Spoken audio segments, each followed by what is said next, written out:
The USA has given Ukraine $6 billion, but it is probably the final package that Ukraine will get from Joe Biden.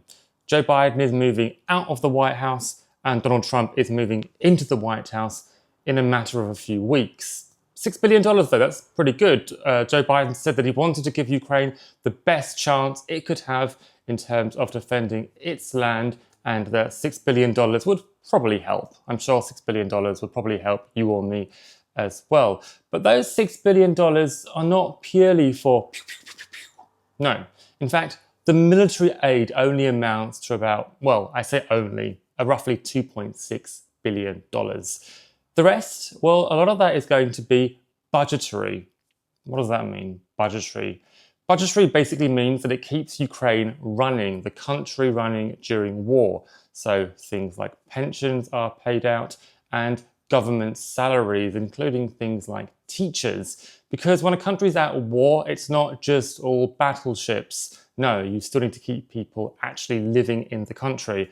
And while Ukraine is being dragged down by its conflict with a larger nuclear state, Ukraine does need some help in terms of actually keeping the country running. So that is what the new $6 billion will be accounting for. Some military aid and some day-to-day running of the country. Ukraine says, hey Joe Biden, thank you, you're our friend. But some other voices inside Ukraine are saying that it has come too late, and they're not wrong. We've been talking on this channel for a long time about how long-range missiles could have helped Ukraine, ideally in the spring.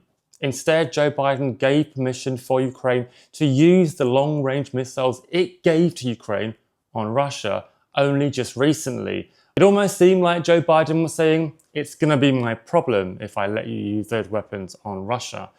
But now he's saying, it's not going to be my problem. A lot of you have different views who watch these videos. Some think that America should have let Ukraine use those long-range missiles, and others disagree with it. But one thing that nearly all of you seem to have in common is the belief that if America is going to give the long-range missiles to Ukraine in the first place, then what's the point of Ukraine not being able to use them on Russia? During this December and earlier on back in February and January of this year as well, Ukraine really did need the extra help, but the US was stalling as it decided whether or not it wanted to actually give the funding to Ukraine in the first place. That could have come earlier, it could have shifted the fate of the war, and it could have shifted the potential negotiations that will come eventually when Trump arrives at the White House. And to make matters even worse, yes, Ukraine has the long-range missiles, but they're running out. US only gave a limited amount, as did the UK and France, I believe, but only a limited amount. And so now Ukraine are starting to be more strategic about what they hit. They're being more conservative about what they hit. And let's be honest, has the long-range missiles really changed the shape and direction of the conflict? Not really. So Joe Biden has acknowledged that this could be the last package that the US gives to Ukraine to help it defend itself against Russia, or at least the last sizable package. America will be starting to say, hey Ukraine, maybe you should make friends more with the EU. Maybe you should get Europe to help you a little bit more with the weapons. But nothing is guaranteed in this conflict. Yes, Donald Trump is going to be the next US president. And yes, Donald Trump has said, why are we funding Ukraine? But what Donald Trump says and what Donald Trump does are indeed two different things. I am even willing to entertain the crazy idea that Trump could end up giving Ukraine more weapons than Joe Biden. I know it sounds absurd, but just for a moment, picture this hypothetical universe.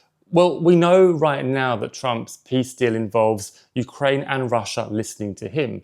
Trump's team has openly said that if Ukraine doesn't listen to Trump's peace plan, then Donald Trump will take a step back and let Russia steamroll Ukraine. But Donald Trump's team has also said that if Russia does not agree to Trump's plan, then Donald Trump will arm Ukraine even more. Russia has already said that it will accept nothing short of its aims. And those aims include taking the entire east of Ukraine. If Russia feels that it does not achieve that in these next negotiations, then it may very well reject Trump's peace plan. That could actually mean that in order to scare Russia, Trump does give Ukraine more weapons. It sounded absurd. It doesn't sound so absurd now.